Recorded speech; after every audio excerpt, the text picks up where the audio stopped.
How to turn off the Google News feed on Android. This tutorial shows you how to disable Discover so it stops showing up on your home screen.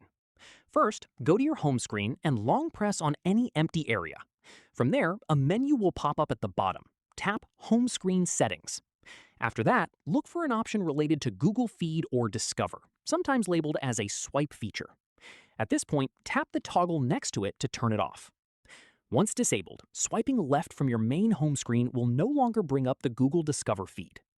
If you don't see that option there, there's another way to reach the same setting. Following this, swipe left from your home screen to open the Discover feed directly. From here, tap your profile picture at the top right, then tap Settings. At this stage, tap General, then tap the toggle to turn off the Discover feed from there instead. Keep in mind, turning this off only removes the feed from your home screen swipe gesture.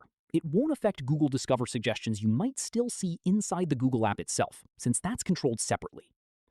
That's how you turn off the Google News feed on Android. If this helped, drop a like, subscribe for more Android tutorials, and hit the bell so you don't miss the next one. Catch you then!